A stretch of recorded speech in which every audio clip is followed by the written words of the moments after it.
সময়ের মধ্যে ইউক্রেন যুদ্ধ বন্ধে রাশিয়া চুক্তি সই করতে রাজি না হলে তাদের ব্যবসায়িক অংশীদারদের ওপর 100% সেকেন্ডারি শুল্ক আরোপের হুমকি দিয়েছে মার্কিন প্রেসিডেন্ট।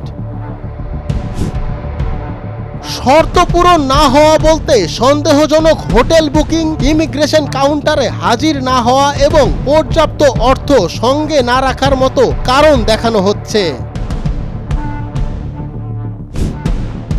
উত্তর কোরদোফানের বারা শহর ঘিরে থাকা একাধিক গ্রামে হামলা চালায় আরএসএফ। এলাকাটি বর্তমানে তাদের নিয়ন্ত্রণে রয়েছে।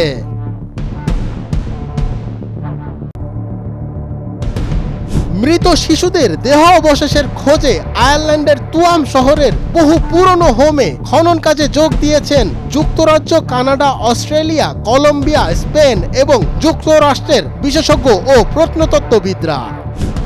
এয়ার ইন্ডিয়া দুর্ঘটনার তদন্তে জ্বালানি সুইচের প্রসঙ্গ উঠে আসায় দক্ষিণ কোরিয়া সব এয়ারলাইন্সকে বোয়িং বিমানগুলোর জ্বালানি সুইচ পরীক্ষার নির্দেশ দিয়েছে।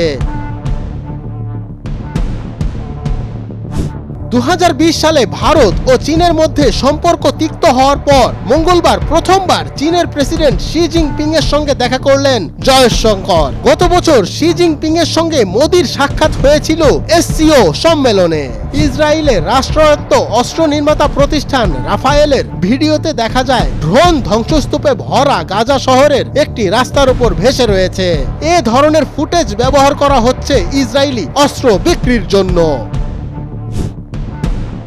সুদানে আরএসএফ বাহিনীর এ হত্যাকাণ্ড থেকে রেহাই পায়নি নারী শিশু।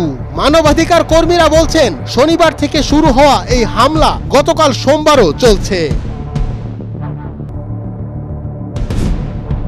অবরুদ্ধ গাজা উপত্যকায় হামলা চালিয়ে ত্রাণ প্রার্থী শিশুসহ অন্তত 78 ফিলিস্তিনকে হত্যা করেছে দখলদার ইসরায়েল। দখলদারদের অবরোধে গাজায় জ্বালানি ও খাদ্য সংকট চরম আকার ধারণ করেছে।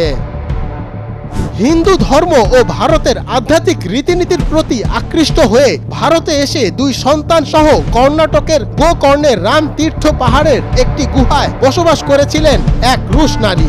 গত শনিবার তাদের উদ্ধার করা হয়।